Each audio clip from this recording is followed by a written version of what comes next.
नमस्कार दोस्तों, मैं हूं रोहित। आज हम बात करने वाले हैं पश्चिम बंगाल के मालदा हिंसा मामले में। एक ऐसा मामला जिसने सिर्फ राज्य ही नहीं बल्कि पूरे देश की राजनीति को हिला कर रख दिया है। यह मामला अब सिर्फ एक कानून व्यवस्था की घटना नहीं रह गई है, बल्कि यह एक बड़ा राजनीतिक, प्रशासनिक और सामाजिक मुद्दा बन चुका है। एक तरफ जहां जांच एजेंसियां लगातार कार्रवाई कर रही है, तो दूसरी तरफ इस पूरे मामले पर सियासत भी अपनी चरम पर है। मालदा हिंसा में अब तक कई आरोपियों को गिरफ्तार किया जा चुका है और यह संख्या धीरे धीरे बढ़ती जा रही है। एनआईए यानी नेशनल इन्वेस्टिगेशन एजेंसी इस पूरे मामले की जांच कर रही है और जानकारी के मुताबिक सैकड़ों लोगों से पूछताछ की जा चुकी है। सिर्फ मौके पर मौजूद लोगों से ही नहीं बल्कि आसपास के इलाकों के लोगों से भी लगातार जानकारी जुटाई जा रही है। जांच एजेंसियां हर उस पहलू को समझने की कोशिश कर रही है जो इस घटना से जुड़ा हुआ हो सकता है। मोबाइल डेटा खंगाला जा रहा है, वीडियो फुटेज को बार बार देखा जा रहा है और सोशल मीडिया मैसेजेस को भी जांच की जा रही है। यह समझने की कोशिश की जा रही है कि किसने किससे क्या बात की, किस समय बात की और किस तरह के लोगों को इकट्ठा किया गया। लेकिन मामला यही नहीं रुकता, क्योंकि अब यह मामला सिर्फ जांच तक सीमित नहीं रहा, बल्कि इसमें राजनीति भी पूरी तरह से शामिल हो चुकी है। एक तरफ पश्चिम बंगाल के मुख्यमंत्री ममता बनर्जी का आरोप है कि यह सब चुनाव को प्रभावित करने के लिए किया जा रहा है। उनका कहना है कि जांच एजेंसियां बेगुनाहों को निशाना बना रही है और इस पूरे मामले को राजनीतिक रंग दिया जा रहा है। वहीं दूसरी तरफ प्रधानमंत्री नरेंद्र मोदी ने इस घटना को लेकर ममता सरकार पर जमकर हमला बोला है।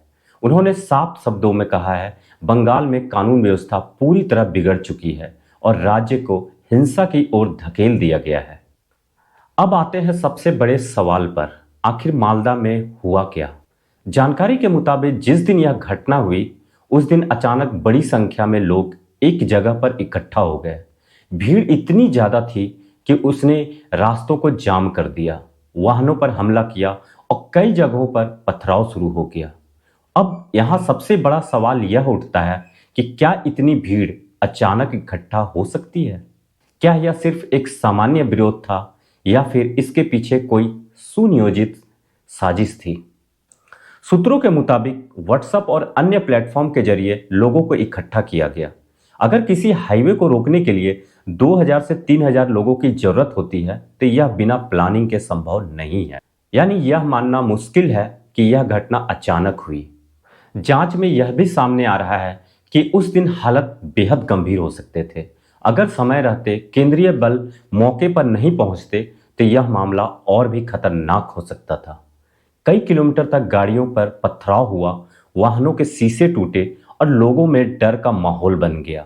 हालांकि राहत की बात यह रही कि किसी की जान नहीं गई, लेकिन स्थिति पूरी तरह तनावपूर्ण थी। अब सबसे बड़ा सवाल होता है वहां के प्रशासन पर। जब हालात इतने बिगड़ रहे थे तब प्रशासन कहां था? डीएम और एसपी जैसे बड़े अधिकारी मौके पर क्यों नहीं दिखे? क्या उन्हें पहले से कोई जानकारी नहीं थी? और अगर थी तो तैयारी क्यों नहीं की गई? ये सवाल इसलिए भी अहम है क्योंकि ऐसी घटनाएं अचानक नहीं होती कभी भी। इनके पीछे संकेत पहले से मिलते हैं, लेकिन अगर उन संकेतों को नजरअंदाज किया जाए तो हालात ऐसे ही बिगड़ते हैं। अब इस पूरे मामले में राजनीति पूरी तरह सक्रिय हो चुकी है। एक तरफ इसे राजनीति साजिश बताया जा रहा है तो दूसरी तरफ इसे कानून व्यवस्था की विफलता कहा जा रहा है। लेकिन असली सवाल यह है कि क्या हर घटना को राजनीति के चश्मे से देखना जरूरी है? क्या हमें यह नहीं देखना चाहिए कि वास्तव में दोषी कौन है? क्या हमें यह नहीं सोचना चाहिए कि दोषियों पर सख्त कार्रवाई होगी? अगर ऐसी घटनाओं पर समय रहते सख्त कार्रवाई नहीं होती तो यह एक खतरनाक ट्रेंड बन सकता है। जब भीड़ कानून को अपने हाथ में लेने लगे, जब प्रशासन कमजोर नजर आने लगे और जब राजनीतिक बयानबाजी सच्चाई से ज्यादा हावी हो जाए तो लोकतंत्र खतरे में पड़ जाता है। बात करें जिम्मेदारी लेने की, तो इस पूरे मामले में जिम्मेदारी सिर्फ एक पक्ष की नहीं है। राज्य सरकार की जिम्मेदारी है कि कानून व्यवस्था को बनाए रखें। केंद्र सरकार की जिम्मेदारी है कि जरूरत पड़ने पर सही कदम उठाए। जांच एजेंसियों की जिम्मेवारी है कि निष्पक्ष जांच करे और न्यायपालिका की जिम्मेवारी है कि दोषियों को सजा दिलाए। अगर इनमें से कोई भी कमजोर पड़ता है तो इसका असर सीधे जनता पर पड़ता है।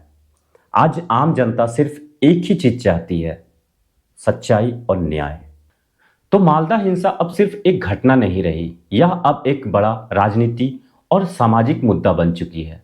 आने वाले समय में यह देखना बेहद महत्वपूर्ण होगा कि क्या जांच एजेंसियां इस मामले की पूरी सच्चाई सामने ला पाती है, या फिर यह मामला सिर्फ आरोप प्रत्यारोप तक सीमित रह जाता है। फिलहाल इस मुद्दे पर इतना ही। वीडियो को लाइक करें, ज़्यादा से ज़्यादा शेयर करें और चैनल को सब्सक्राइब करें।